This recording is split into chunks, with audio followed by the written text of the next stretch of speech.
pleasant Thursday morning to you. Welcome once again to Untengle on the Bridge 99 FM. A very special morning to you, Richie B. As you can hear, I'm hot and hoarse. Howsoever, we will proceed.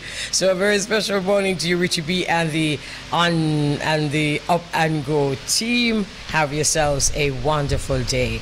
Morning, everyone gathered on the bridge, Bridge Nation morning.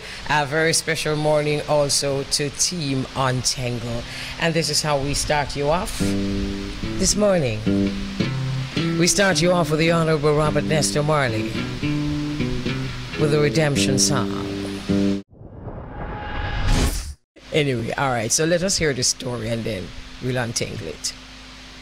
Right. So on Monday, there was a meeting of PNP officials, People's National Party, at their headquarters on Old Hope Road, and some journalists, naturally went there to cover the incident, and some comrades were protesting against the appointment of Dr. Alfred Dawes as the standard bearer for the PNP in Southeast St. Catherine. So, the persons who are living there are saying that they don't want him to represent them in that constituency. So they were protesting at the headquarters.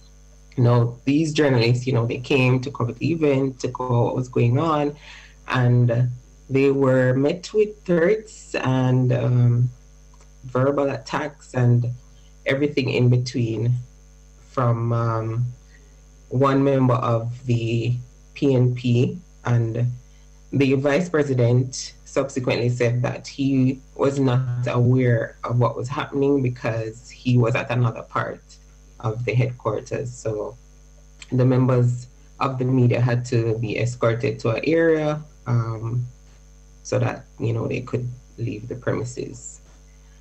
Yeah, so that's what happened. Yeah. So one of the generals, Mr. Martin, he admitted that most journalists leave the compound for wearing green clothing. So that was one of the issues. I was just going to add, what were the issues? So the journalists went to the PNP headquarters to cover this event, and it was two consecutive incidents and then a separate incident, right? So the two consecutive incidents were the let me see if I have it here now. Were the one that really kind of frightened was the one where a journalist was actually threatened with rape. Right. So that's very scary.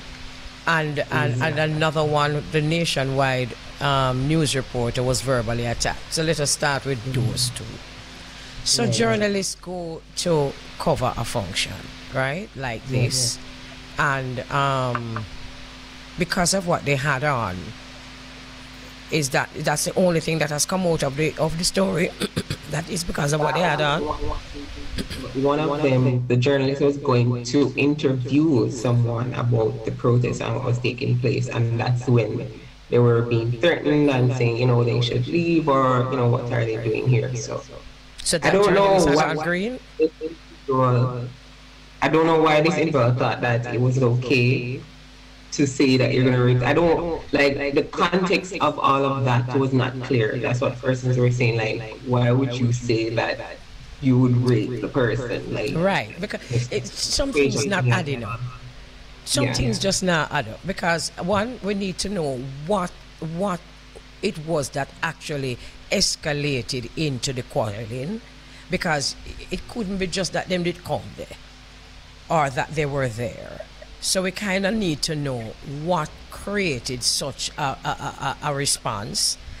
And they were just unhappy or not pleased with what the journalists were wearing, and that they were coming to cover what was happening there, the protest and all of that. So basically they were saying, you cannot come on the compound for this reason, which really never made sense, but that's not happening. So I don't think there was like a major issue that happened prior to or leading up. So they were just really trying to just do their job or say, this is what we're here to do, and then they were met with, this kind of defiance.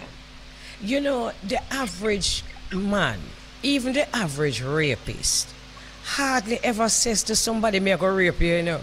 So you see, when somebody is now bring, and we don't know how that come in either, because there are some gaps in this story.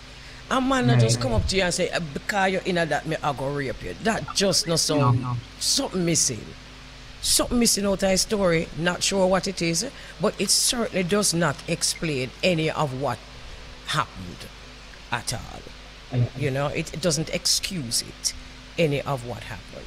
So the other incident now involved a TVJ crew, and they were also threatened, but this time Stone take up and make after them, and they, I mean, this is 2023 and these things are happening. So, I mean, I don't think it's even unique to hear what that shows you. You know, people don't have any respect for people just doing their job. As journalists, they have a certain level of freedom.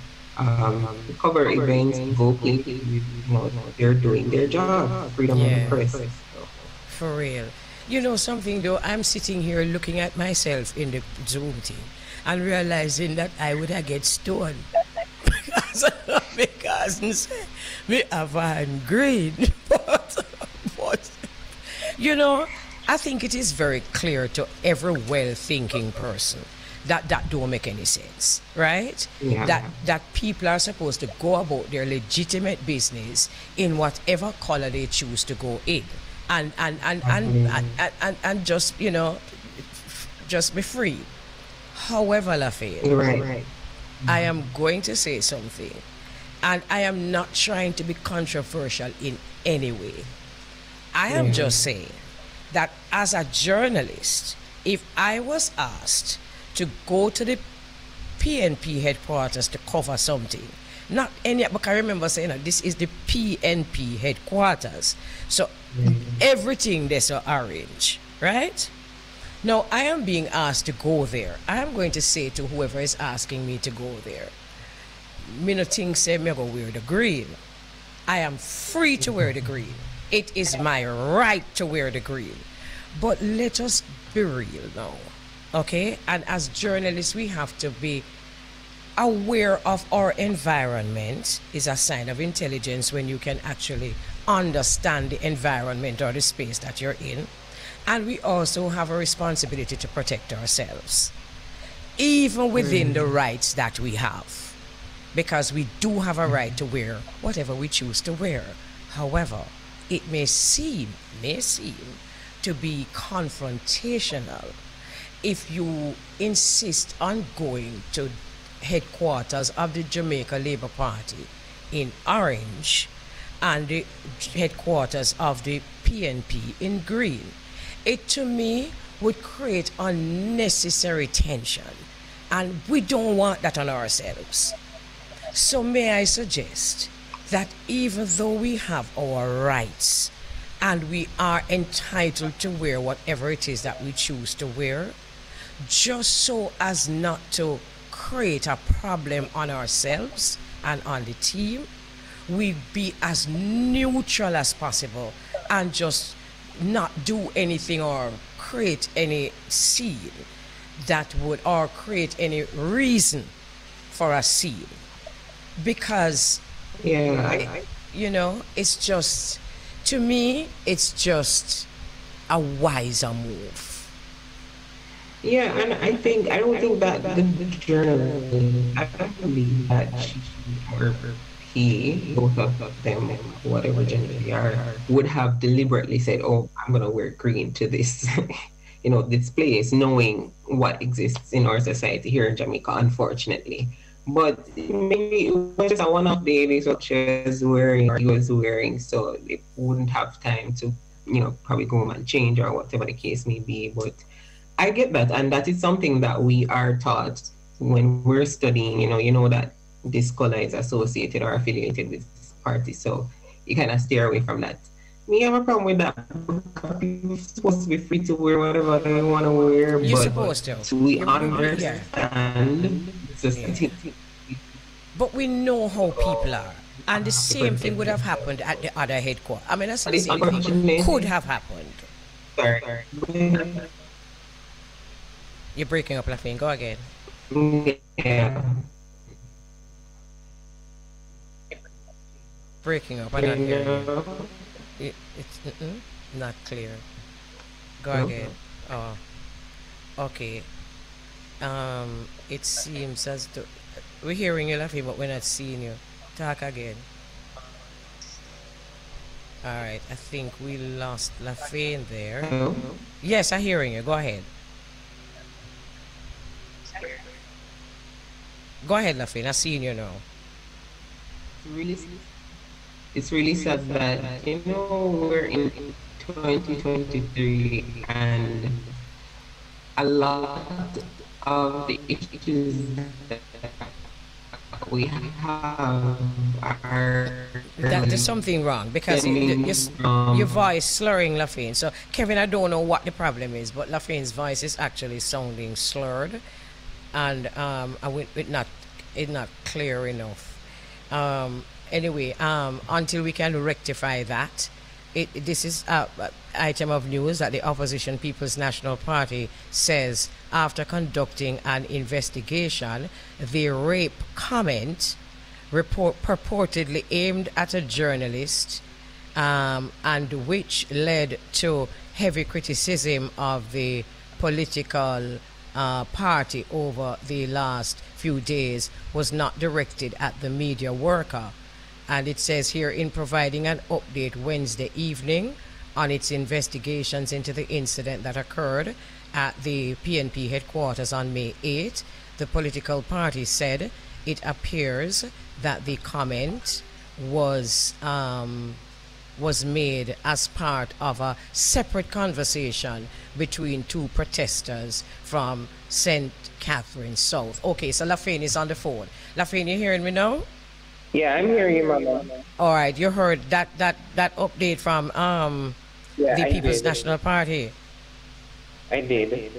All right, I don't know what to believe, but at the end of the day, sometimes if something not making sense is usually a reason why. And to just come out and say to a journalist, me I go rape you, just no make no sense to me. So it could have did happen, because things cannot make no sense. But when it no make no sense, you question it. Yeah. So, go ahead. Those kind of verbal slurs, it's just unacceptable in our society. I think that's the root of it. As you say, we don't know what the meaning of each other, what would have transpired. But I don't think those are the words, as you said, like, probably that was a both true. Exactly. Yeah. It's just in our society, the things that women are addicted to because we are married to women. Right. What the context there? Exactly. So whatever context it was said in, we still have cause for concern. Right. Because it was said to a woman. Right. So I agree 100%. This explains it, but it doesn't excuse it. Right. So there is that. And Lafaine, we're going to be coming into a season, a silly season, a political silly season. And we need to sort this out before that season, Exactly. Because each party is going to want journalists to cover, because if you don't cover them, going to have something to say too. Mm-hmm. So we need each other. So let us, come up with some kind of code of conduct that suits both the journalists and the political representatives or supporters. And I keep saying because we're, certain things, there's nobody to be kind of making sense. Exactly. It doesn't matter who you are, respect is the basic requirement. It shouldn't make any sense at all, but it's the space that we're living in, and I am going to insist that we need to know our rights, and we have a choice. We can choose to wear whatever it is we care to wear, because that's a choice. But in my case, I would choose to not create any issue with anybody with them political team. It's like me now argue with nobody over them religion, And we just not Right. argue with nobody over them politics. I mean, not gonna do nothing intentionally to offend. Right. So, and this We has need to nothing. do that. This has more to do with the way forward rather Yeah, than what transpired. definitely. Okay. So Last it's like words. we're taking 10 forward and 20 back. Hopefully one day we'll be able to carry on. Oh gosh, what a silly way to live, though. But anyway, Yeah. anyway, it is what it But is. as you rightly said, we have to be wise in decisions and understand the society that we That's exist in. right. That's So yeah, right. learning Yeah, yeah. I think that's what needs to be done. We just need to be wise, yeah, and everyone needs to be wise, including the journalists. yeah, So hopefully we can solve that problem and continue in a much more amicable way because there's just, I mean, you know what I mean, there's just no better way. yeah. Thank you, my sister. You're welcome. All right. And have a wonderful rest of the day. All right. Thank you, Mama. All right, my love. So that's our conversation as we untangle the trending. So the guest is on Zoom, I'm told, and Shennell is waiting. Let me see if I can see Shennell on Zoom waiting. Ah, there you are, Shennell.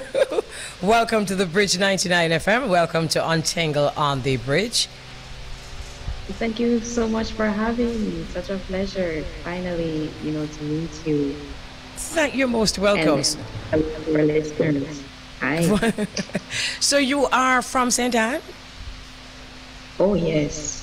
Born and grown in St. Anne. The Okay, beautiful wonderful. parish. Absolutely beautiful. I hope you guys listening, 'cause I'm not going to be careful for that. okay, okay, Shennell. All right. So you are from St. Anne. You went to St. Anne's Bay High School, and you're an outstanding performer, and you got a scholarship to Northern Caribbean University, where you studied mass communication. Did you always want to study mass communication? Wow, that's an excellent question. To be honest, growing up as a child, I said I wanted to become a teacher. But then while in high school, there was this love for, I loved to interview my own classmates, and they would ask me, would you do something like this, like Oprah Winfrey one day? I was like, yeah. So when I went to university, my mom said to me, what do you want to do? So I said, okay, let's do media. But then my teachers, and shout out to all my teachers, they realized that I had many different gifts or talents. So one set of teachers, they wanted me to do the sciences, while the others, they opposed and they wanted me to do the arts. So it was almost like a tug of war. And which one were you more interested in? I was more interested in the arts. Right, I But figured. I knew that I had that other gift in the sciences. Right. It's interesting, because there should be no tug of war. I understand it though, because Yes. you kind of want, your one of your favorite students to be in your class and to do well at your subject. Yes. But it really is all about the individual, because here you are not only excelling in the arts, but you're also a certified chef. Yes, most persons do not know this. But, my uncle always told me you can never have too many skills. And so I went for it, and I did the course with Archers NTA, and I'm so happy that I did that, because that just opened up another level, into my capabilities. And yeah, so I am actually wearing that part of a mission. Wonderful. Especially this generation, I'm just so proud of the fact that you have just come out of the box, because they have a box, and it's not a big box, a little box. And then, yeah, you go ahead. That's what I want to promote to the children, not to limit themselves and their capabilities, because I realized that some of them, they are most of them, they are multi-talented, but it's for us as the adults to help them to unleash their gifts and, help them to develop it in a way that, it could take them very far in this life, even travel overseas to represent Jamaica on a global platform. Absolutely. And Shennell, where did this other gift, perhaps not as strong as a mission, but definitely a gift that you have of empowering children, where did it start? To be honest, Mama Elise, it started from as young as at least 6 or 7 years old. Mom can testify to that, where I would gather the children in my community and I would keep a session of class or school. And, at that time I was so young, and she, I remember when she bought me my first blackboard and duster and everything. And I had a session with them, and then this continued right up until I think age 11 years old. And shout out to Auntie Nita from Redmond Hill. She then capitalized on this idea and started her own school, because she realized that I would do this every evening at her daycare center, the Star Kids Daycare Center. And she said, I'm gonna, embark on this idea, and it's doing really, really well right now. So Shennell, that was the teacher in you coming out from a very early age. Yes. Yes, from a very tender age. Just imagine this little short person with a duster and chalk in hand, and just having sessions with the children like a fully grown teacher. It was kind of surprising to, I guess, my mom at the time. My dad, I'm not sure if you knew about this, but I knew mom saw it very early, and so she knew that at some point I would be doing something like this. Right. This is an aside. It has nothing to do with what we want to talk about, but I really want to mention that the St. Anne's Bay High School is not necessarily one of your traditional schools. And one of the things that excite me more than ever is to see young people like yourself coming out of non-traditional high schools and killing it. I mean, It's the truth. It's the truth. And parents, I've seen this over and over again, where my mom always said to us growing up, listen, it's not about the school, it's not about the building, forget about all of those things.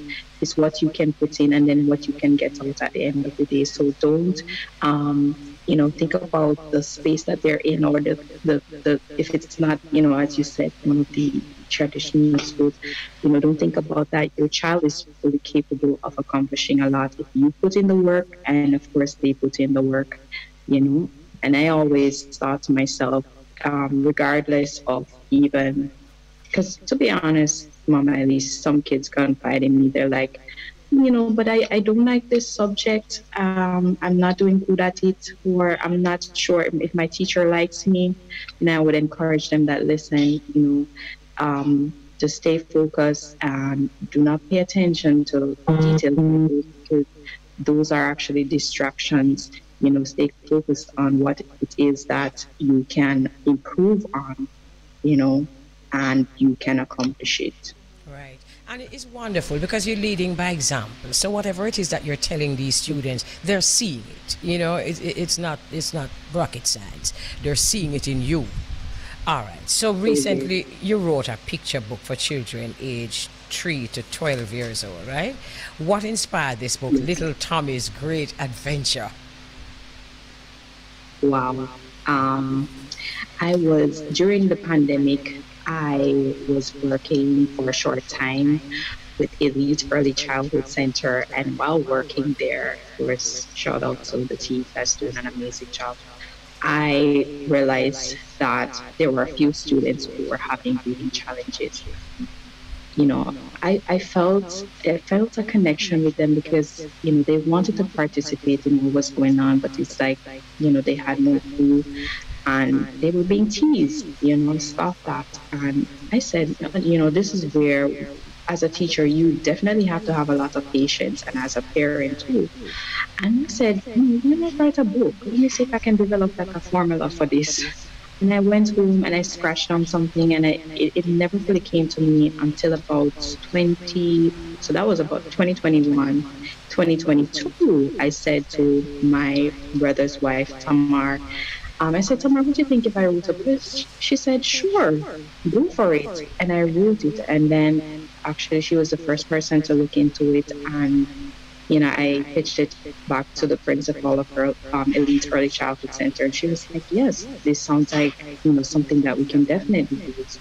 And I just kept on going at it, and I eventually wrote part 1, 2, and 3. So what is available now is actually part 1 and 2. A lot of persons keep asking me, "So when are you going to release part 3?" I tell them that God's willing next year. You mentioned that there's a formula. So children with reading disabilities need a specific type of inspiration. What is it about your book that will give them this specific type of inspiration? Well, I realized that children as early as 3 years old, they read by picture, right? I know a lot of persons will try to get them to go by memory, but once you open the book, you will see that for my book, the illustrations, they were distinctly chosen, and we tested it out on a few children and saw that they were able to gravitate towards the story, to follow along the story with the help of an adult, that is, and they were able to be more confident, because I know for some kids, they may feel embarrassed. And that's something that I take very seriously. These children, these are the ones that really need extra help. And once we're there to guide them and to push them, they will eventually become excellent readers. I myself is a testimony of that. And I remember when my reading teacher, Miss Gunnings, from St. John's Preparatory, and she would have, one of...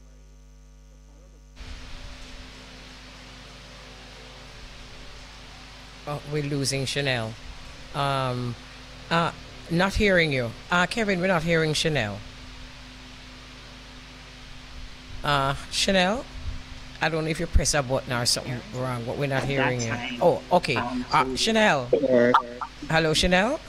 We lost you for a while. Hello. Could you just go back to your teacher, your prep school teacher? So my prep school teacher is Miss Gunnings. She would have one-to-one session with me because she realized that I was a little bit behind with my reading, and then those sessions actually helped me so much that I started to perform better in the other subjects. So you see, reading is very vital for your child. And at a tender age, it is important to invest, parents, because at the end of the day, you want a better future for them. That is so true. And you said something that is so interesting. You said that once you began to read better, then you did other subjects well. So that was what, a boost in confidence? Oh, yes. That's it. I think that gave me pretty much everything that I needed to do well in my other grades. I moved from a C student to an A student. Anyway, and then after that, it was just, a lot of persons probably do not know this about me, but yes, I was once a C student, and then, once I hurdled that, trust me, it was just, goals after goals just being accomplished. And my mom, she would, even now today, she's still in my corner cheering me on, because she knows that there's a lot of things that I have to unlock inside of me. And my teachers, they're still there as mentors with me, guiding me along the way. The good thing, Shennell, as we listen to you speak, one of the good things is that you've been through all of this. So in this book, I'm sure you know what direction never to go in, and also what direction will actually help a student who has challenges reading. So let us talk about the book, Little Tommy's Great Adventures. Tell us about Little Tommy and his adventures. Wow. So A lot of persons do not know this, but the book was actually created with my brother in mind. As my younger brother, Rasan, shout out to you. He's on the job now. He works in the Special Operations Division. Growing up as a child, most persons would say that he was very active. And so I thought about him while writing the story, and I said to myself, I know that from his story, I could develop multiple stories. He was also one of those children. I guess at some point he had challenges too. And as the big sister, because I went through it, I was able to help him. And so, the stories they just started to come to me. And I said, while they're having fun, I want them to learn something at the end of the day. So within each section of the book, your child will actually be learning certain subjects without, directly knowing that. So they're learning a little bit of geography. They're learning some social studies. And of course, in part 3, they'll be learning about mathematics, and it just continues different languages, just to get them engaged. So they're going to be having fun reading and, building their confidence, their self-esteem at the same time. And I must add too, yes, that children who have, it's mental awareness month, who have ADHD, once you give your child a book to read, it will actually ease their stress, because them go through stress too, all of them look so, small in body, they're going through a lot, and it will help them. Most of the stresses that we have, Shennell, started then. So people have to understand that a lot of our stresses that we have as adults are childhood stresses. Yes. And now is the time where we have to, it's no longer a thing where, persons would laugh at, to say, okay, they're young, what are they talking about? Listen, talk to your child, ask your child what's going on at school, what's going on. We need to find out what's going on in their minds, because at the rate at how the world is going, you want to ensure that your child is going out there with a positive mindset, not a negative, because then them going out there with a negative approach, it's not going to help them, it's not going to help you. And this is not just a one-man thing, because I keep saying that to myself, Lord God, send me some help. This is not just a Jamaica thing, this is a world thing. Okay, so you talk about challenges. Let's talk about more. It says that the book actually challenges those who are still facing racism abroad and colorism in Jamaica. How does the book do that? Wonderful.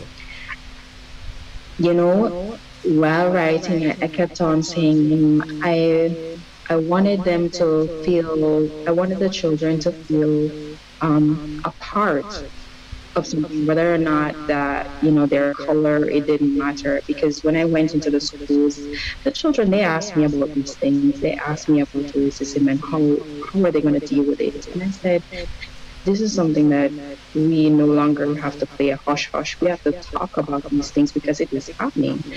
And there's a scene in the book where little Tommy goes on his first flight. And this is where he's exposed to persons of different cultures, persons of different colors or backgrounds. And I said, with a child that's reading this, I don't want them to feel as if, because they're not of a certain color, they won't be able to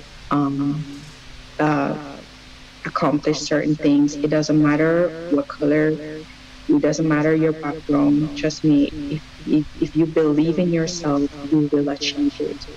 And I am so happy that the book is being reached to a lot of children, different backgrounds, quote unquote, And I don't want them to feel that, like I said, the Oreo, well, I call it the Oreo situation. The Oreo situation. But, speaking to them, they will tell you point blank, if they miss, listen, I know racism is real. And, as an adult, I keep reminding them that we're not responsible for our color, but we're responsible for our character. So, they got to be mindful of their character. Right. Okay. As we seal this off, first of all, how is the book doing? It's on Amazon. How is it doing? Well, so far the feedback has been excellent. Um, yes, it is available on Amazon. And another thing that I deliberately did was to create the Kindle version because I realized some students or children were spending well, I would say not spending their time as wisely on the tablets. I mean, parents, you have to know how to limit them, right? If they're playing a game, you have to limit them. And I said, why not put it on the Kindle where they can read it while traveling, if they're on the bus or even on the plane, they could be reading. And because it's a picture book, it's just going to be as colorful in the illustrations. All right. All right. So my final question, well, this year's Child Month theme is children need our love and protection. Get involved. What would your message be in this month to parents and those who have to interact with children on a daily basis? Well, take your time, be patient. I know sometimes it can be frustrating. I'm not a parent yet, but with the many children that I've mentored, patience is really a virtue with them.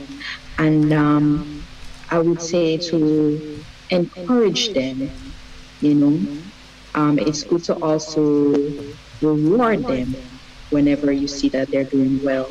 Reward them and know that, even if they are behind in a certain area, you keep motivating them because it's going to help them at the end of the day to build that self-confidence. And that's what we want for them at the end of the day, so they'll be able to survive on their own.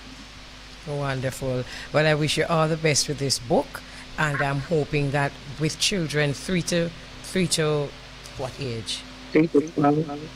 Yes, I'm hoping that it will stimulate some kind of conversation, and for those who need the confidence, it will give them just that. And thank you very much for using your experiences to actually get involved. It is absolutely my pleasure, and I will continue to do this amazing work. And I'm just encouraging Jamaica on a whole, look out for these children. They need us more than ever, so that they'll be able, like I said, to accomplish their dreams. And let us bring back the love here in our area. All right, continue to do well yourself and continue to defy all the odds with a big smile on your face. Okay, thanks again. Good afternoon, New York. Good afternoon, Beau-regard. Good afternoon, Jamaica. Good afternoon, Mama Kelly. How is everybody doing? Well, I speak on behalf of myself. I'm doing very well, and and I really hope the others are doing just as well. So how are you? I'm doing lovely, Mama Kelly. I'm here. It's a Thursday. The week is winding down to the huge weekend. Of course, it's going to be Mother's Day weekend. So, we just want to say big respects to all the mothers out there. And we're definitely looking forward to celebrating with them this weekend. As you know, I have that Mother's Day tribute on Saturday.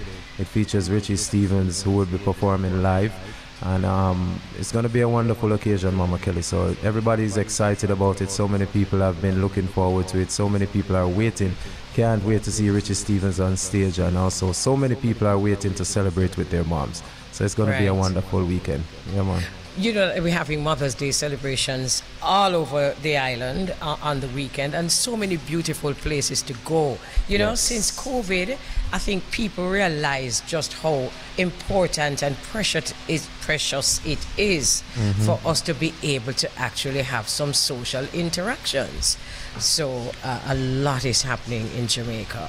And true indeed. Yeah, man. And so far, most incident-free. Yes, that's a wonderful thing. Good to hear. Incident-free is always good to hear. And as we speak about the COVID, Mama Kelly, I should let you know that the U.S. COVID emergency status, it ends today.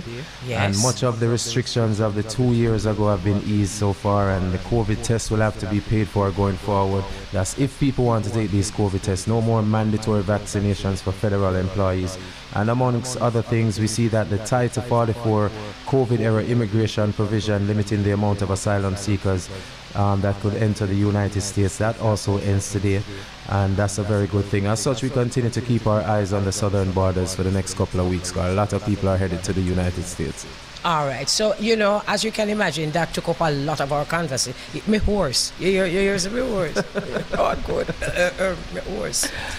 Yeah, as you can imagine, that is one of the reasons why my horse are only for reasons, but that took up a lot of our conversations as people are saying that we will not need a vaccine to travel to the US anymore. That is going to be lifted, but it don't lift yet. So when is it going to be lifted? I think it's the 18th, they said. I am not sure. I know they say it ends today, most of the restrictions. Okay. And one of the good things though, Mama Kelly, and that I wish, is that for people who lost their jobs, especially federal employees who did not, decide to go that route and they decided to walk away from the job, those people should be able to get their jobs back. Now that we see that they're basically changing their minds about a lot of things concerning the vaccinations and the COVID, and the how effective it was. We tend to hear a lot of things on the news now. People are saying that, well, this wasn't the right thing to do and that wasn't the right thing to do. So, I hope that many people can actually apply back for their jobs or even speak to their bosses or their companies and see what happens. Absolutely. There are so many lessons that were learned also because, a lot of people were afraid of being called conspiracy theorists and went against what their better judgment told them. Yes. So I'm just hoping that people who fall into that category will understand that their health is their responsibility and not the responsibility of any government. Because no government knows what your health is and what your status is, and therefore should not be able to administer or insist that you administer drugs or injections or vaccines to yourself without, you're wanting that. Right. And for those who, made it seem that the ones who didn't want to take the vaccine are conspiracy theorists. Probably, in the future, you can just leave people alone for make them own a choice for themselves. Yes. Yeah. And for those who are bad-mouthing those who took the vaccine, the very same applies. True indeed. And it's funny, we should be talking about this, Mama Kelly, because I wanted to mention something to you about a clipping that I saw during your birthday weekend. Truth Be Told TV. I'm not sure if you remember, or you should remember, Jason, you and him were having a conversation. Yes. Truth Be Told TV, and I was watching a clipping from your birthday party, and I saw this young Rastaman talking, and I quote what he said. He said, "Herb is the healing of the nation, and God is the greatest physician. The earth is the largest pharmacy, and your body is the greatest healer. Therefore, let your food be a medicine, and your medicine be your food. Eat to live." That was a wonderful thing. You know who that is? That is a herbal healer, King Isis. Nice. And is one of my sons. And it's just interesting. Right now, I have goosebumps all over. I mean, because it's just interesting that you should have picked that out for talk about today. Yes. Because I'm always telling him that I want us to do an interview with him in the Global Connection. Because I know you would find him very interesting and our listeners would be so richly edified. Let's make it happen, Mama Kelly. Just watching that little clip alone, yes. I am interested in hearing what he has to say. I love that line. I had to quote it and repeat it to you and to the listeners so they can hear. Wonderful line. Let me say that once more. What's his name? Yes. Mama King Kelly? Isis. King Herbal Isis. healer. Yes. Herb is the healing of the nation. God is the greatest physician. The earth is the largest pharmacy, and your body is the greatest healer. Therefore, let your food be a medicine, and your medicine be your food. Eat to live. That's right. Yeah, and we need to be consulting our pharmacists, as in FARMACY. Yes. Because the other PH one. Yes. Nah, go on too good,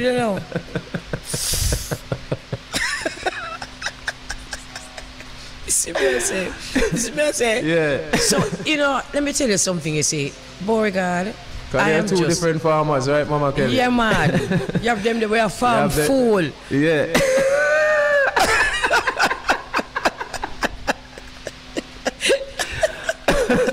I love that.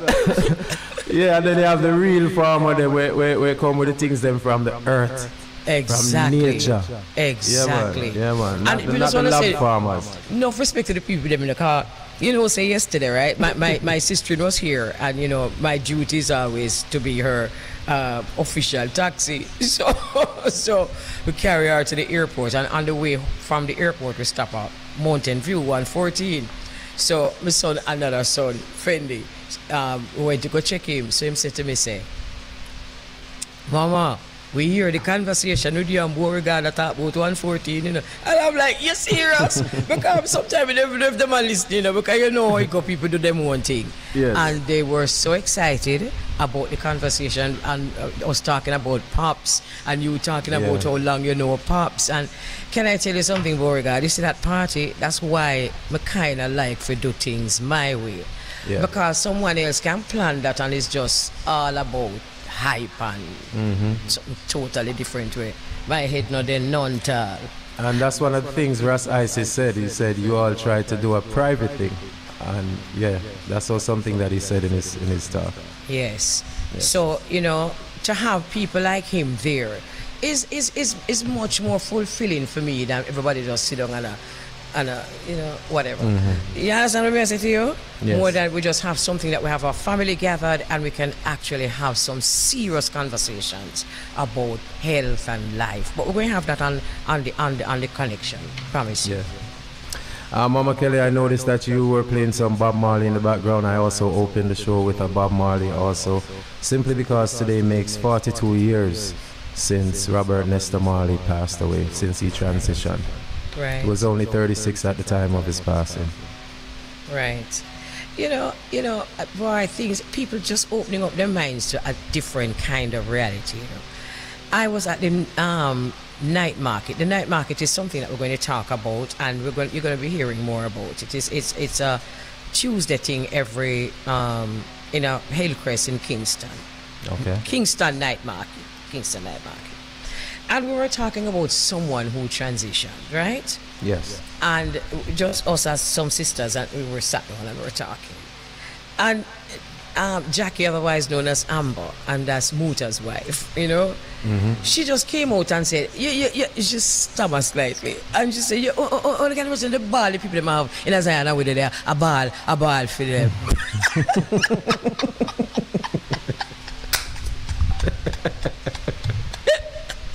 What did you take a Jackie if he said so, And when Jackie said so, you could have dropped a pin for a second. And then everybody's like, hey!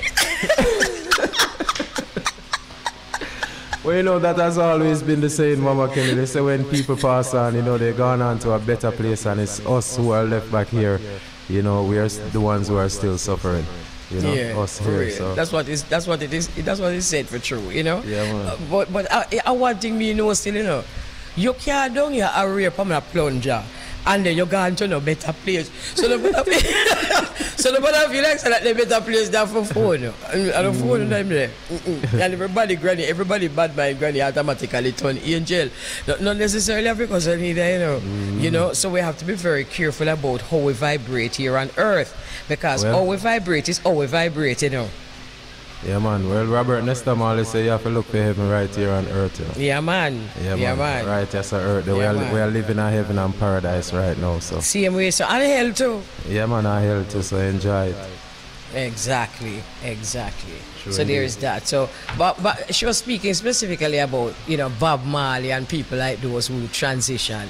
And why my sister say a peer session them a go. Peer party I keep. Niceness. Very niceness.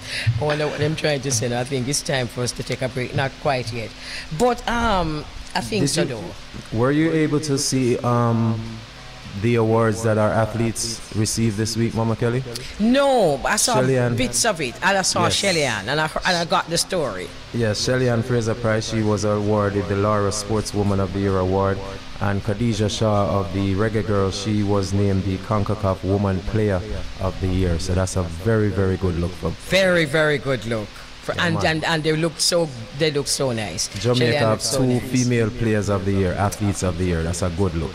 Yes, very good look. Yeah, there were other award shows here in Jamaica, prestigious awards. Irama Awards happened on the weekend. And from all accounts, it was a wonderful affair. We saw a lot of those pictures taken on the red carpet. It really was a good look, and everybody seemed quite satisfied. Hats off to Mr. Bobby Clark and Louis Grant. They were honored on behalf of the IWAMA for Irie Jam Radio and the Bridge 99 for everything that they have been doing for the past 30 years in terms of promoting Jamaican culture all across the diaspora. Amazing. Yes. And one of the good things about that whole award show is that everyone who stepped up on that podium, you could say, yes, well done. Yeah, well done, Cherry Natural. Cherry Natural received the award for when you're doing what you're doing for a long time. She received that as lifetime achievement. Lifetime. That's nice. That's it. She received that. And Rastakura, who we spoke to the other day, he got the Muta Baruka Award for his poetry. You remember you were trying to get him to done. Well, him finish up at Irama and him get a award. One of the other things that we also saw happen at the Irama, and I would say this is a good thing, is the fact that Spice and D'Angel were able to, put all their differences aside, and we now see that they are able to come together, and it looks like it's going to be good going forward. What a good look. Yeah, man. Beautiful. Them trying to follow each other on Instagram again, because I think they would block each other. There's a video. There's a video out, Mama Kelly, with them say, oh, me unblock her. Oh, Spice, I say, oh, D'Angel, I say, oh, me unblock her. Somebody show me how to unblock. And Spice, I say, let me unblock you too. And Make me unblock me for you. I'm going to show you how to unblock me. So that was a good one. That was a good look. Hey, there's no business like show business, Remember me tell. And they sang the song together, No Worries. Yes, so that was a good thing. It was really nice to see them. And it was nice to see, the different body types. Yes. Because I found that, I found that to be real because, we're different, but we have so much more in common. Yes. Yeah, man. Yeah, that was nice. So all them now tell me if we break it. I think it's time we take the break, Mama Kelly. Let's take it. And then we will return with our guest. Okay, cool. So, Mama Kelly, this week in New York is Nurses Week. And I just want to send a big shout out to all the nurses who have been doing all that they do, all the medical professionals, all the healthcare workers, everybody who's been doing so much, even during the COVID-19 pandemic, trying to help and assist and to nurse people back to health. We have to say hats off to them. They are the frontline workers. They are the essential workers. Big, big, big respect to them all week long. And what I've been doing, Mama Kelly, because it's Mother's Day weekend, I've been, for the Mother's Day tribute that's taking place this Saturday, we've been making sure that we take care of all the nurses and make sure that they're inside the building this Saturday for the big, big Mother's Day tribute. So hats off to them. That's beautiful. So how are you going to do that? Well, we have been giving away tickets, and we have also been doing a nurses special for all the nurses. All they have to do is contact myself or Jamel, the car guy, who's also a part of the promotion for this Saturday. And if they contact us, we'll have a special price for the nurses to be inside the building. That is beautiful, Beau-regard. Yeah, that's lovely. Thank you. All right. Okay, nice.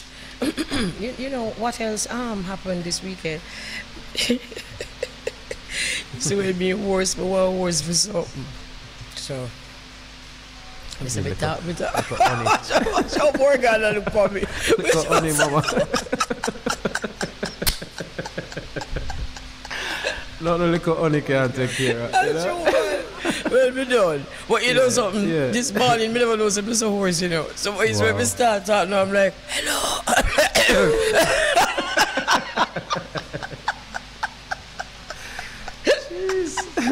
So when we finish, we take some honey. So right, You know, one of the things that I went to, I was in Kingston for a few days, right? Because I went to the night market, the night market where I tell you about what happened on Tuesday, today was Thursday, right? So I was there for a few days.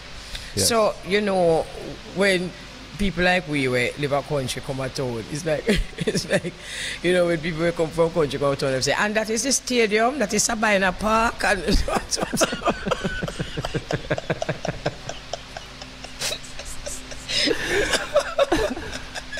Mama, go ahead, I'll let you finish first. We come from Kingston and I have tough time, I have to raise them up in here. Mama says Sabina, I'm like, hello, me know Sabina Park. Eh, sure. Anyway, so my friend them decide say, me need to know everything we're going. So, we go to Kingston night. No, we go to Kingston night market because when me done, remember say, oh, we are past from my bedtime for an hour day. But anyway, they still carry me to a place called Rubber Dub Tuesday. Did you hear about Rubber Dub Tuesday? No, I haven't heard about it yet. That one is, yeah, let me say there's something I like. I really like the idea that in Kingston now, particularly since, you know, COVID, there are so many nice places to go. There are time limits, yes, but nice places to go. And a lot of the places that we're going or that people can go to are being put on by the artists. The artists learned a lot through COVID. It seems as though they learned that the only way to be visible or to actually, you know, have presence is not just on shows. So they're keeping shows. And this one is put on by Singer J and his team. So I went up there to wait there again. Kaya. There's a Kaya building in Kingston, Kaya. And of course, you know, one is free to express oneself. Yes. Urbically, because you know what Kaya is all about. Yes. So you kind of free to do that, and people coming in and them have guest artists, and it was a nice, good look. And when I entered, of course, Singer J was there, and I saw Admiral Bailey, who I hadn't seen for a while, and apparently they're supporting the event, you know, because Admiral seemed as though he was just supporting the whole event, and it's just a nice thing. So I figure say, Moda invite Singer J again, another invite, this one specifically now for the global connection. So we can ask him about Rubber Dub Tuesday, because there's also a Rubber Dub Thursday, and we can just ask them about them because something there. So as soon as we find out more about them and what else them doing, we just invite them for come on the connection and make them tell, you know, the tri-state particularly and the world at large what they're doing and how it's working. It's a nice thing, because any police will tell you, you know, that when there is not much entertainment happening in any community, for them work cut, for them work cut out for them, man. So big up to Singer J, a virgin, you know, for years. Bless up to Singer J. You know, Mama Kelly, as you were talking about country come to town, you know, my father him love run joke, you know. So one of those jokes that him have is at my mother. He used to have at my mother where he say the first time carry my mother go carry theater. My mother go in there go talk about it. Oh, the TV is so big. I'm sure. Not no go sir. I'm too terrible. Not a thing no go sir. I say can't board me for them. I say town people not easy, you know. I'm gonna tell you something with town people. Town people go like them is all that, and they don't know enough place like country people, you know. But you say oh the screen's so big. Me want one like that on my yard. No, that's one of the funniest jokes we had growing up, Mama Kelly. When you hear that one, to this day we still laugh about it, you know. Because people really still do them thing there, you know, like people would just see some things for the very first time, Mama Kelly. You know, the reaction to certain things is, you know, it's just funny. It makes you laugh. It's true. And let me tell you something, you see, Beau-regard. For all those people who think that they're so funny, like your dad.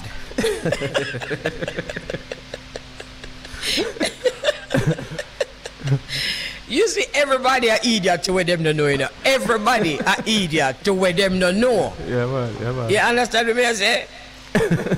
Because when we are drive to Kingston the other day, right? Here one of my virgin them now, somebody in a part that moms. Me say, hey, I can explain something to you, virgin. I told my born and grow. But through my sister now was there from foreign. It's like him forget, say, him for get the guidance on the tour because you're my sister now. Hey! But think I was punished too.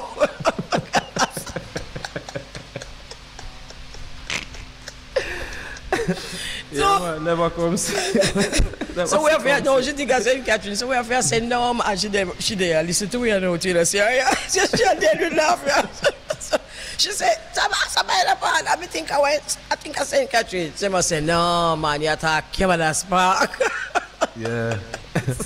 Actually, that's where my dad used to work. You know, Park? Yeah, when he was in Jamaica, he was. Everybody are idiot to them to know. So you see, the good people them who they are going like me an idiot because me don't know certain place. Me tell them, say me go carry them go on my bush. And me go say, where the river they name? Where name? You don't know, don't it? You don't know. Good. Where the bush they name? Me know you don't have a clue, don't it? I used to have an auntie living in Atabie, Yeah? Yeah, Miss Carol, she used to have a hair salon back in the 80s. Oh my goodness. Yeah. Auntie Carol, okay. you know? Yeah. Okay. All right. So my girl did laugh because she knows she say, oh, I think somebody in the park. Then they are saying Catherine. Anyway, yeah. So just remember that. What are your thoughts on this whole Donald Trump situation, Mama Kelly? We saw that he was found liable and he now has to pay $5 million to this young lady. Well, thanks for the information. Can you tell you already, Mr. Please, you know. You're the business with that. So no, I can't. You know, I can't say that. As somebody in the media, I can't say that. But I don't. But I can't say that. So tell me what go on, if you don't mind. Well, you know, he had that case in court. It was the sexual harassment case, and he was now found liable for rape. Well, a young lady has said he raped her back in the 1990s. This lady is now in her 90s, but she said she's in her 90s. Yeah, her 70s or something like that. Somewhere around there. So. Okay. In our 80s, 70s, somewhere around there. I don't want to get her age wrong. Okay. But back in the 90s, she said that Donald Trump, you know, raped her. And there was sufficient evidence to prove that he did it? I'm not sure if there was sufficient evidence, but they found him liable of this whole situation, this case. So he now has to pay her $5 million for whatever the outcome of that case was. All they said, he was found liable. Okay. You know, to be honest with you, because I have tuned out, all I'm getting are good laughs about this whole thing that people sent in to me. And Donald Trump likening himself to Jesus and saying that, you know, the scribes and the Pharisees were against him. He was in a town hall meeting, you know, yesterday, saying that he was very defiant in the town hall meeting, actually. You know, about all the lawsuits against him, including this rape charge that was just concluded a day earlier. So he's still denying all of this. So, wow, that's serious, you know. That's very serious. But, you know, there are some clips that are coming out of him, not anybody impersonating him, in conversations that are questionable. And, you know, way back in the day, when he was much younger. And if those clips can be brought into court, he's in trouble. I tell you that. Because this is not an impersonation, and there are other people there like the Jeffrey, what's his name? The pedophile. Epstein. Yes, him same one, and it's really him. And at a party saying some very incriminating things and laughing and all of that. So if videos like that can be brought in as evidence, serious trouble. Serious trouble. You know, it's crazy how things can change and turn around, Mama Kelly. When I first became aware of Donald Trump, back in the 90s, Donald Trump was heavy, and I know a lot of people might not remember, and a lot of people might get upset if I even say this, but Donald Trump was heavy in the black community. Yes. Donald Yes. Trump in the 90s was so heavy in the black community. Everyone loved him. He was around everybody. Here in the 2000s now, 2020s, and since he ran for president, this big flip and switch, I'm not sure how it came about, and we're seeing a different side of Donald, but I knew Donald Trump was loved by the black community back in the 90s. But you know what I think it is, though, Beau-regard? I think that because he was in a different space.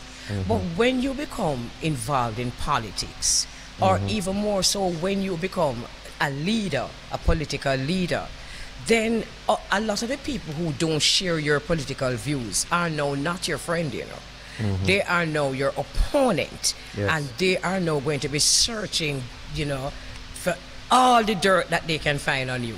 And if there is dirt, they will find it. So perhaps if he had not risen to that position, we still wouldn't have known a lot that we know now. Yes. Yeah. And I agree with you. I remember seeing pictures of him and Supercat and Shabba Ranks. Yeah, man. Yes.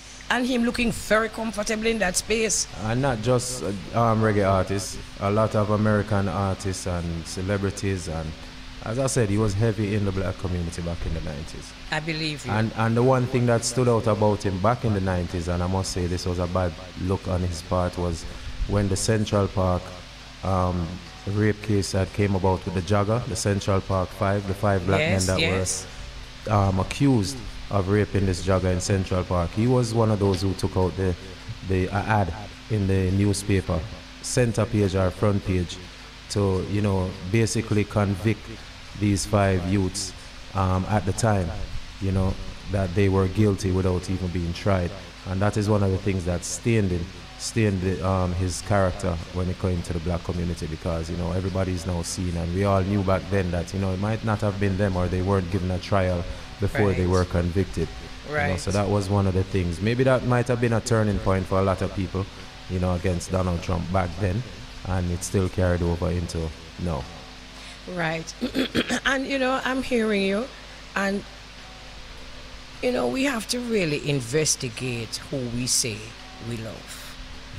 Because somebody is saying the right thing or at the right place at the right time doesn't necessarily mean we know who they are. Exactly.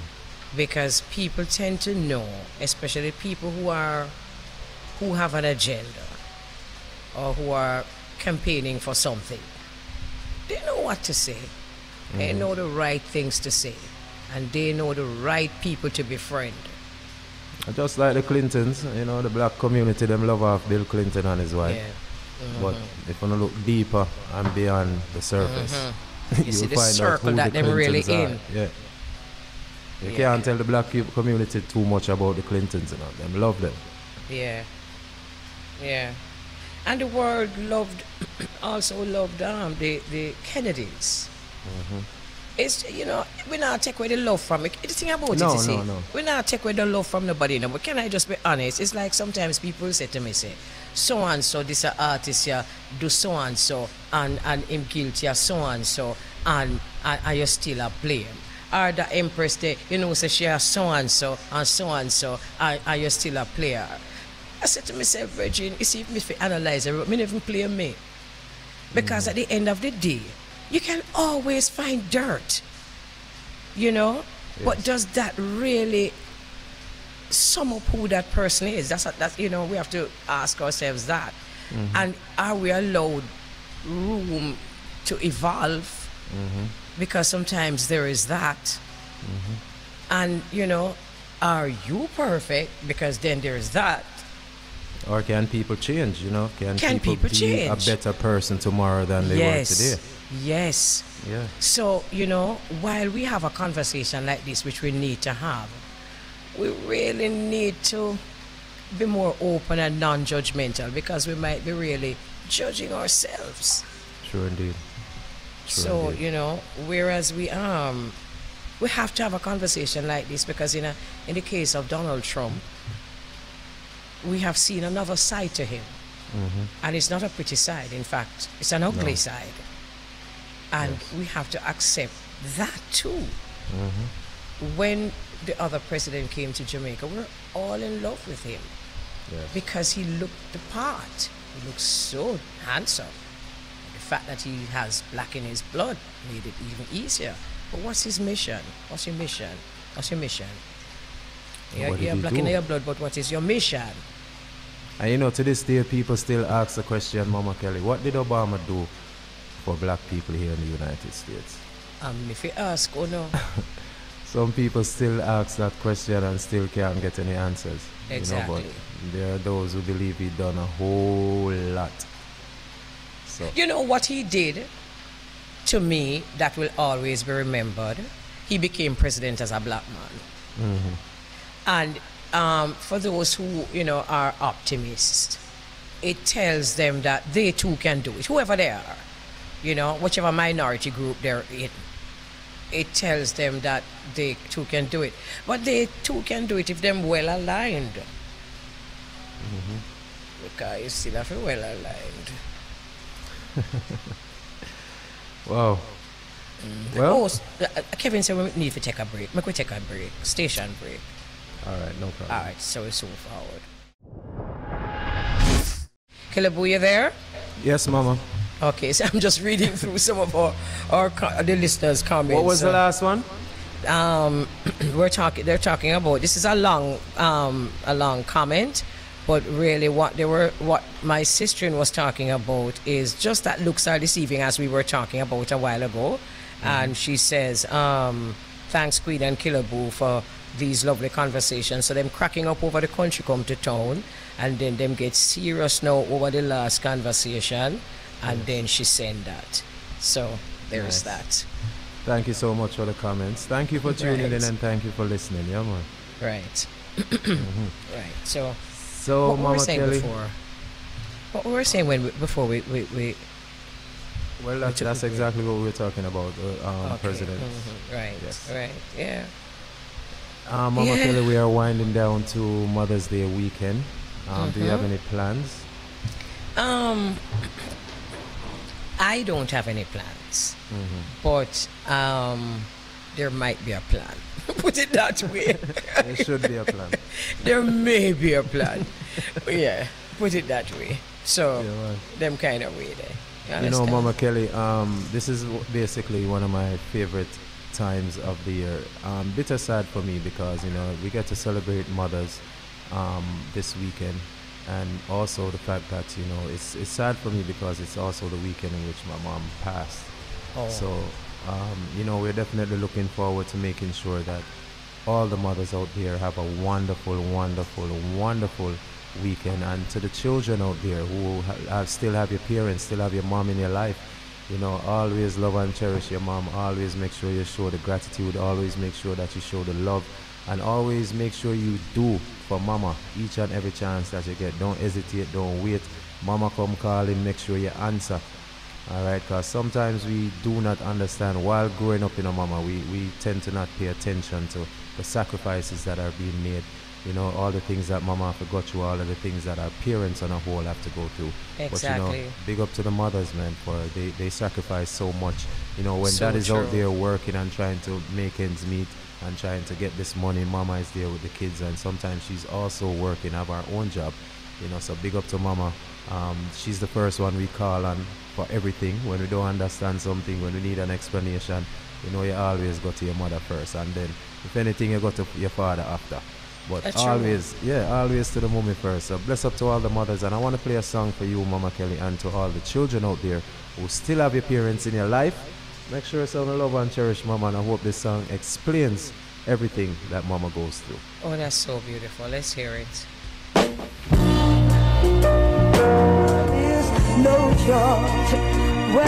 One of my favorite songs for the mothers, Mama Kelly. Goodness, what a beautiful song. Always a beautiful song. No child. No child. But you know, every time I listen to this song during a Beau-regard, and I think to myself, all right, the young man say, what him say, more in the land at the highest bill him have, you know, him say $5 for that. Let us say there was such a thing as a charge. Ain't reasonable, you know, because him knows if you take out the trash, you can't charge as much as for more the land. No, check it out. No. So, no, me not look on the list and maybe say reasonable. So how much me fi charge now for staying up all night? How much? How much? So you see everything quits out. What about the food and the clothes and the college? Yeah. You understand? No charge. No charge. No charge, son. No charge. One of the best songs I've ever heard. I agree. Mother's Day. Yeah, man. Kids need to understand what parents go through, what mothers go through, especially. Yeah, man. You know, for the 9 months that she carry. You can't repay your mother for that. Can't. You can't repay your mother for the nights where she stay up late at night when she wants some rest and you wake up and she have to put you back to sleep before she go back to sleep. When you sick, she's sick too, you know. You can't pay back your mother for them things there. That's true, man. Same way so it go. The love alone you cannot repay.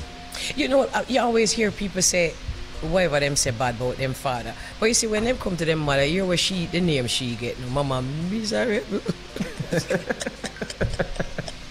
And daddy get all kinds of things. But what you know, the mama miserable because she do daddy work too. You understand me? So the more you learn about the responsibilities of a mother, you're going to realize why mama did miserable. Because a whole heap of work, you know, man. Yeah, man. Whole heap of work. You know? Definitely. So forgive mama if she miserable. And just know, say, you could have worse. If you take off her. But Mama Kelly, on that note, I want to wish you a happy Mother's Day when it comes on Sunday. And I want to wish you a happy Mother's Day weekend starting from today. You know, bless up yourself, Mama Kelly, and to all the mothers there at the Bridge 99 FM and to all the mothers in Jamaica, bless up yourselves. Enjoy your weekend, enjoy your day, and I hope it's the best Mother's Day ever. That's so beautiful. You're good youth in a Beau-regard. Thank you. Oh, really and truly, just give thanks. See? Yeah, man, definitely. All right. It was a wonderful connection, Mama Kelly. As always. As always. Yes, we'll do this again next week. Right. And you enjoy your weekend. I know you're going to be celebrating with your wife as your mother of your children, and you're also going to be celebrating with the general public. So bless up your wife, the mother of your children, and also have a wonderful show. Thank you so much, Mama Kelly. We'll speak again. All right. Take care. Take care. Ooh, so we always look forward to this moment. So we're inviting you to join us every Thursday afternoon for the Global Connection. This is where we have a lot of fun. We have sometimes interviews, news, and we just share good vibes with the entire tri-state as we connect with Beau-regard. And Beau-regard is host of the Corporate Hour on Irie Jam in New York. So once again, love you, New York. Thanks again, Beau-regard, and we do it all over again next week, Thursday, most high willing. So join us at midday for that one. And to our listeners who are always sending their comments, yes, thank you so very much for your comments, and it really does mean a lot to us.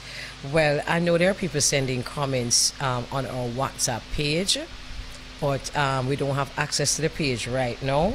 So see with us or bear with us if we're not reading your comments. If it is possible for the team to send me the comments of some of our listeners, if it is possible, please do so, and we will share it with our listeners. So once again, thanks for joining us on the Global Connection, and we connect again next week. Not quite sure what happens now, but Kevin, can I go ahead and play music? Just say music if I'm music, you know, just say music, mama, if I'm music, mama. But the DJ, them just say, go on. Just say, go on. Josie Wales, if I'm Josie Wales, just say, go on, all right, time signal, so we can't go on. You go on, Kevin.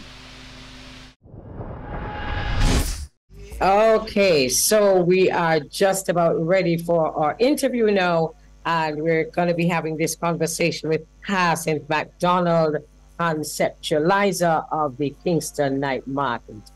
Hyacinth, are you there? I am. Hi, Elise. How are you? I'm good, thank you. Thanks for asking. How are you? I'm sorry for the delay. We're having technical problems, but we're still getting this done. All right, no problem. I'm cool. All right. So the Kingston Night Market experience, it seems to be the place to go on a Tuesday. I was there Tuesday gone. It was my first time, and I'm still excited about it. Tell us a little bit about where we started. We started in the end of October 2018. Yeah. Okay, that was a little before COVID. Yes, yes. So was it affected by COVID? Oh, of course. So we started off in 2018, and we worked ourselves up to a good point. By the middle of 2019, a lot more people started to hear about us. And of course, we had to close down on the 10th of March, the day when COVID landed in Jamaica, was the last time we had a show for that year.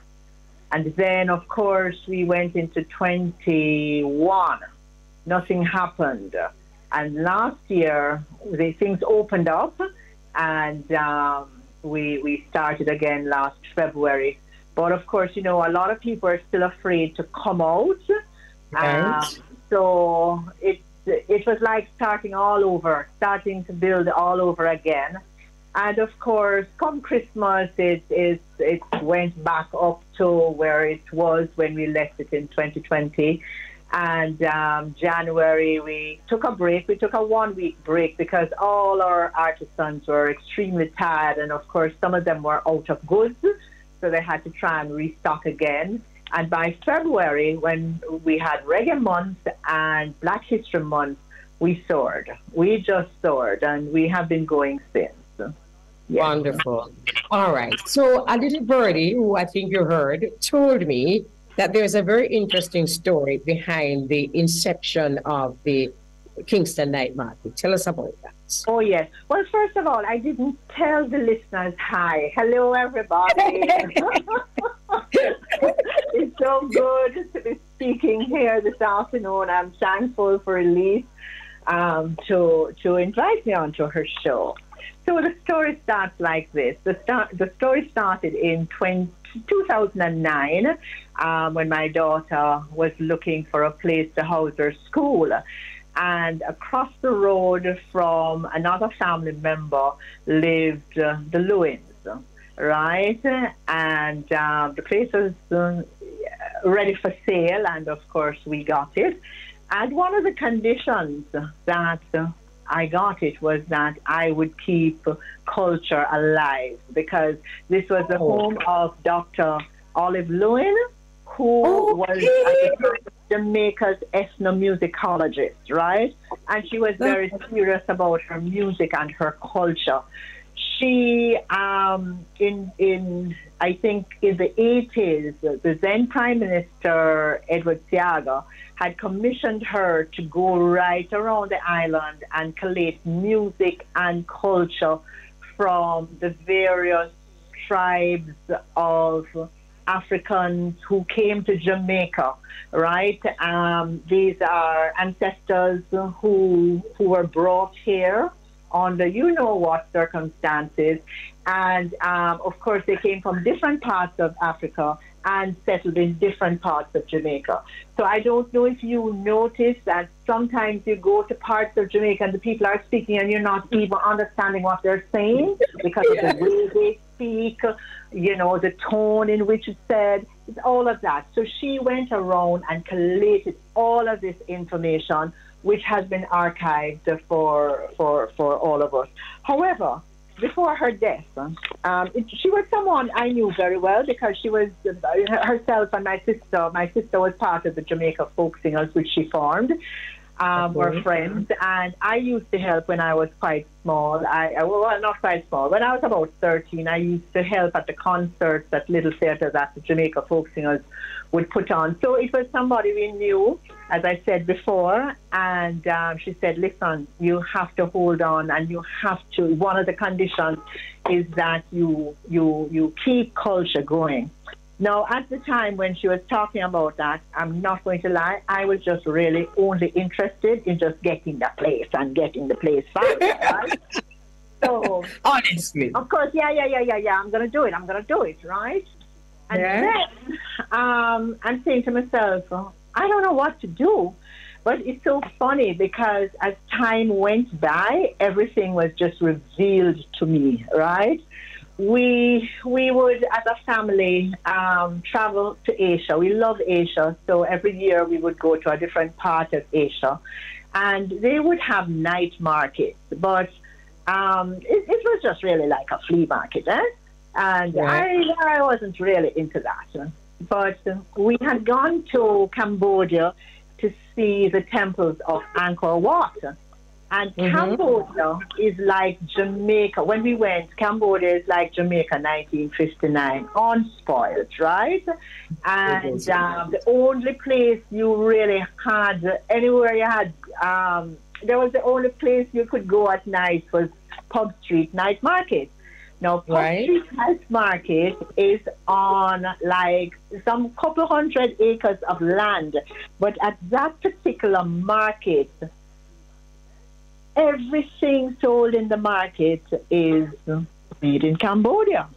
Now, that just struck a chord with me because before we had actually gone on that trip, we had some friends down from, I don't remember where, but I remember taking them to the craft market because all the time we have friends coming. And I had gone with them to the craft market and downtown. And when I went down there, I was a little shocked because a lot of the things they were selling were made in China. So I was horrified, you know. Anyway, going to Cambodia now and seeing every striking thing made in Cambodia. Right? It just blew my mind. I mean, you know, the computer bags were made from the right bags. Just think about it, and it was made there. And I thought, you know, this is amazing. This is what I want to do. So I am a gallery owner. I own a gallery here at 8 Hillcrest Avenue. And every year we always have an exhibition. So I thought, I am going to have a different type of exhibition this year, and it's going to be a night market. So, of course, I started to put everything together. But then the more I sat down and worked it out, it was just the more, it just got big and big and bigger. And, of course, it never happened that year. And, of course, because I was so excited about this, I locked it up in my room because I didn't want anybody to hear about it at all until I did it ready, right? So that I did, and with encouragement, I don't know, I was just talking one day, and I told two very good friends, and I said, look here, I'm going to tell you something, but you can't tell anybody about it, right? I want to do this night market. So I spoke with Lorraine Fong, and I told her, and she said, you don't have to worry, I will help. And I love the idea. And then I went to Marilyn Bennett, another very good friend, and Marilyn said, okay, I'm going to scoop out and see which night would be the best night to do the market. Yes, and they did. They really, really helped me. So Marilyn went around and came back and said Tuesday night is the best night because at that time, I was seeing it as a tourist expo. We're putting on not a night market, it's an expo. And at that time, all tourists, all hotel rooms in Kingston were full of business tourists. So they would come on a Sunday and they would leave between Wednesday and Friday, right? So she said Tuesday. And of course, yes, I said, okay, fine, we're set for Tuesday. So of course, now I have to go and give the news to my family. And when I told my family, they said, you're crazy. You want to have this every Tuesday night? I said, yes. They said, you can't cope with that. I said, yes, it has to be every Tuesday night because I don't want some tourists to come and you hear that it was last week and the next one is next week. So I said, look here, we're going to have it every Tuesday night. And, of course, a lot of other people I knew said, oh, that's just an Asian phenomenon and that is not going to work. And it cannot work. And it will not work. And I said, Lorraine, you see why I never want to tell anybody? Because had I told them from inception, it would not have gone any further. Anyway, it happened. We opened, and I wanted it to be very cultural. So if a tourist came here, what they would have is art, the best of crafts, the best fashions, the best food, and all of this is made in Jamaica. And of course, then we would have some live entertainment. So we would have poetry reading, we would have reggae singing, music, we would have drumming. All right, before you go there, Hansi, before you go there, you're a great storyteller. So let me ask you to just take us through the front gate. So we reach the market and we're at the front gate. Give us a tour. Okay, so you come to the front gate and you're going to see a whole heap of tents and a whole lot of artisans sitting under these tents selling their wares, right?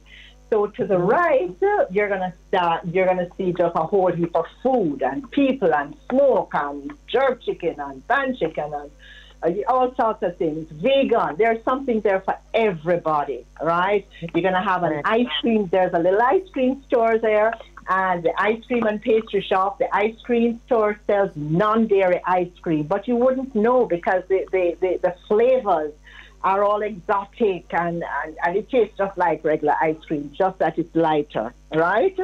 So we have that. And then you have the light food, people who sell honey and the drinks and wines and just name it. You have all of these giveaways, you know. You have sea moss and you have Italy wines and sea moss and the honey and all of that in that one big tent. Then you go to the side and you have like food from Trinidad. You have Miser selling spicy doubles and or doubles. Spicy doubles is another lady who does sell doubles in the market. And of course you have the jerk chicken, the pan chicken man from Ligony, and then you have Mr. Ellis who does like fritters, saltfish fritters and ackee and saltfish and just name it. Then you have another lady. And then you have the man, you know what really was lovely, Hassan? There's this Rastaman there that sells tamarind and thinking toe and ginger. Oh my goodness. You know, you're drinking something and you can hear your body saying, thank you, thank you, thank you.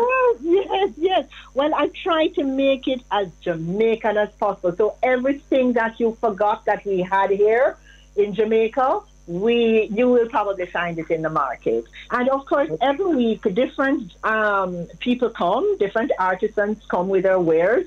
So you have the hardcore ones who come every week, right? That is I call them my family, right? They're here. Whether rain's falling, whatever is happening, they are here. They're coming to night market. Night market is their storefront, right? So that's all I have to publicly thank them. I not only thank them, I love them. I cuss them and I love them, and they, we just have this wonderful family union. Right? All right. We have to wind up because look here, I am so sorry we didn't have more time because you're such an interesting storyteller. Okay, fine. So I went on Tuesday. I felt like a child in a candy store, a kid in a candy store. Oh, yeah. And one of the things that is definitely a night market attraction is the music. Let's talk briefly about the music because I realize that there's a concept there. Tell us about that.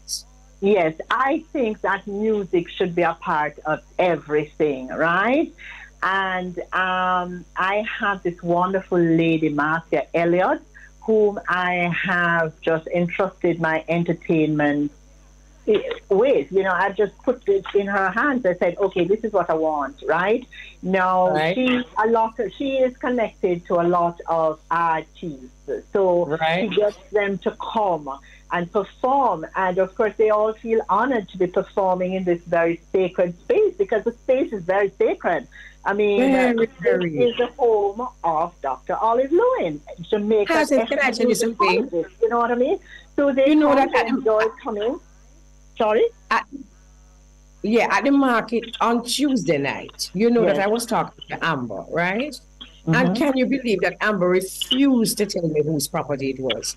And I said, why? And she says, I want you to be surprised. And trust me, I am very surprised. What is clear to me now, Hyacinth, is that the whole energy that I was feeling, I felt a family-oriented vibe. I felt a welcoming vibe. And it is obvious.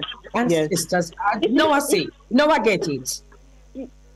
Elise, it is, I consider it a very sacred space, right? Now, there's certain energetic points in the place that when you start coming here on a regular basis, you'll see and understand it. Okay, to the section where there's a food, the end of the section that brings you along that art walk, because that section has a lot of ceramics and art, right? We used to do drumming there, and that was my favorite part, right? It would just happen. The drumming would just start, and people would bring their drums, and we'd have the Nyabingi drummers, and they would sing and they would dance. Yeah, they smoke weed around there, but that's fine. I don't have no qualms there. That's easier. No all right. About okay, Hassan. So look here now. A lot of people listening to us here now, one of the questions they're going to want me to ask is that for artisans and the creatives who want to be a part of that experience, how can they be? Okay, so they can call us, right? They can call Kingston Night Market, or I'm going to give you the Kingston Night Market's number, and then they will, from there, we will connect them to Marcia. Okay, big up there, Marcia. Yes, ma'am. We have to big her up because she really puts out a lot of energy for this, and she's not even being paid, because we don't have money. Kingston Night Market is not a money-making situation for us. Whatever money comes in goes out, right, in expenses, right? So we have 2 minutes left. Yes. Okay. So the telephone number. Okay, let me just give you the telephone number. So it's 876-236-0847. Let me see if I have this now. 786. No, 786. No, sorry. Oh, 786. 786. Okay, no. It's 876-236-0847. All right. So it's 876-236-0847. Correct, yes. Okay, in 1 minute now, because that's just about the time we have left. For those who have never been to the night market, a word. Invite them, please. Okay, I would like every Jamaican to experience Kingston Night Market. There is something for you here. Everybody, there is something for you here. Come over to 8 Hillcrest Avenue, that's off Hope Road, just above the Bob Marley Museum, right? Yes. Just come on over every Tuesday night from 5 p.m. till 11 p.m. Entertainment usually starts at about 8:30, so you can come here, you can buy a dinner, you can come, sit, watch. We have a bar. We have everything just waiting on you to come, and you are going to love it. Absolutely. You know what happened to me, Hassan, that I must advise our listeners according. If you have a little extra money, bring it. And let me tell you why. Because I saw so much on Tuesday that I had to make sure I take out a little extra to pay my toll fare for go back to country. Yes. I saw my eyes. As I said, I was a kid in a candy store. No, there is something here for anybody, everybody. There is something here that is Jamaican, and you must remember that our quality is good. It's a little bit more expensive, but it's going to last you a much longer time than if you were to buy cheap Chinese imported goods. And remember, when you buy the goods from Jamaica, you're supporting Jamaica and making Jamaica stronger. Absolutely. Hassan, it is wonderful talking to you. I didn't know you were such a storyteller. Thank you. There's nothing that we have not understood. You have sold the night market for those who have never come before. And I am, you hear me? I am hoarse. And part of this is my experience at the night market. Thank you very much. Well, thank you so much, Elise, for having me. And I do have lots more stories. That is just a little part of the story. So perhaps another day we could have more stories for you. So. I'm sure. Because you know what, Hassan? There were so many people at the night market who I want to invite to be part of this program. I'm actually holding up a bottle of booze from Italy. So we are going to correspond. So why don't you? We're going to correspond. All right? Ellie, hang on, just before you go, wouldn't it be nice if you brought your program here one night and being from here? Wonderful. Yes, please. I'm inviting you anytime. We'd be glad to have you. All right. Wonderful talking to you. You're really fun, and your place is the atmosphere is just so beautiful, peaceful, and ancestors are all over your place. Yeah, man, they're here. They're here with us. Right. Thank you. Thanks a lot. So long. Thanks again, and we're going make a date of coming to that place live. All right? Yes. I look forward to having you and your crew. All right. So thank you, everybody. Okay. Thank you for listening, and thank you, Elise, again for having me. Wonderful. So everybody heard that, and you can just see how exciting it is just by hearing the conceptualizer. This is how we have to say so long. It's 2:00. Thank you very much for joining us. Thank you very much for staying with us through our technical glitches. Thank you very much to our guests. Thank you very much for Team Un-Tengle, and we do it again, most high willing, on Thursday next from 10 to 2. Heart of love.